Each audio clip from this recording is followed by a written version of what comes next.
पोथी पढ़ पढ़ जग मुआ, पंडित भया न कोय, और ढाई आखर प्रेम को, पढ़े सो पंडित होय।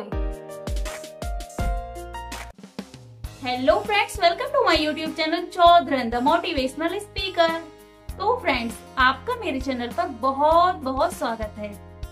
और आज मैं डिस्कस करूंगी कबीर दास जी के कुछ वेरी इम्पोर्टेंट दोहे, जिनसे आपको बहुत कुछ सीखने को मिलेगा। ये कबीर दास जी के ज्ञान से परिपूर्ण, फुल ऑफ मोटिवेशन और सबसे अनमोल दोहे हैं। तो ठीक है, बिना किसी समय को गवाए स्टार्ट करते हैं वीडियो को। सबसे पहला दोहा सुनिए। धीरे धीरे रे मना और धीरे सब कुछ होए, धीरे धीरे रे मना धीरे सब कुछ होए, माली सींचे 100 घड़ा ऋतु आए फल होए।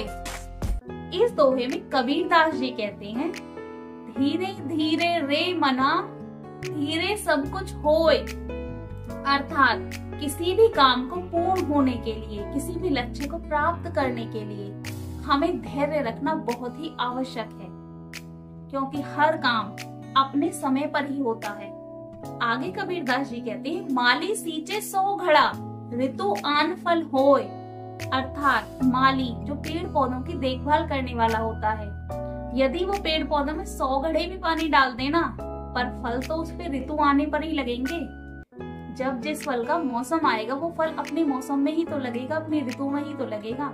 100 घड़े पानी डालने से तो फल एकदम से नहीं लगाएंगे। उसी प्रकार यहाँ आपको शिक्षा मिलती है कि अगर आपको किसी भी काम में सफलता हासिल करनी है, किसी भी लक्ष्य को प्राप्त करना है, तो उसके लिए आपको धैर्य रखना होगा, क्योंकि किसी भी काम में एक दिन में कोई कामयाब नहीं होता। हर सफलता मेहनत के साथ साथ वक्त मांगती है, और अगर आपको किसी भी काम में सफलता प्राप्त करनी है तो आपको धैर्य रखना बहुत ही अनिवार्य है। आपको धैर्य रखना ही होगा, क्योंकि हर काम अपने समय अनुसार ही पूर्ण होता है। दूसरा दोहा, साईं इतना दीजिए जामे कुटुंब समाए, मैं भी भूखा ना रहूं साधु ना भूखा जाए। अर्थात कबीर दास जी कहते हैं कि साईं यानी कि भगवान मुझे इतना दीजिए, मुझे इतना साधन संपन्न बनाइए, जामे कुटुंब समाए यानी कि जिसमें मेरे परिवार का भरण पोषण हो सके। आगे कबीर दास जी कहते हैं कि मैं भी भूखा ना रहूं साधु ना भूखा जाए, अर्थात कि ना तो मेरा परिवार भूखा सोए और ना ही जो साधु या कोई भी भीख भिखारी जो मेरे दर पर मुझसे कुछ दान की अपेक्षा के लिए आया है, वो भी खाली हाथ ना लौटे, वो भी भूखा ना जाए मेरे दरवाजे से। यहाँ पर कबीर दास जी समझाना चाहते कि हमें भगवान से केवल उतने साधन संपन्न होने की विनती करनी चाहिए कि जिसमें जो हमारा कुटुंब है यानी कि हमारा परिवार है, हम उसका अच्छे से भरण पोषण कर सके, परिवार को अच्छे से पाल सके, उसका पालन पोषण बेहतर तरीके से कर सके। दूसरा, कोई भी व्यक्ति, कोई साधु संत या कोई भी भीख भिखारी जो हमसे कुछ दान की अपेक्षा करता है, वो भी हमारे दरवाजे से खाली हाथ ना लौटे, वो भी अपनी अपेक्षा के अनुसार हमसे दान की प्राप्ति कर सके। तो यहाँ हमें शिक्षा मिलती है कि हमें बहुत ज्यादा धन का लालच नहीं करना चाहिए। सिर्फ उतना धन पर्याप्त होता है जीवन में कि जिसमें हम अपने परिवार का अच्छे से पालन पोषण कर सके और कोई भी साधु संत हमारे दरवाजे से भूखा न जाए।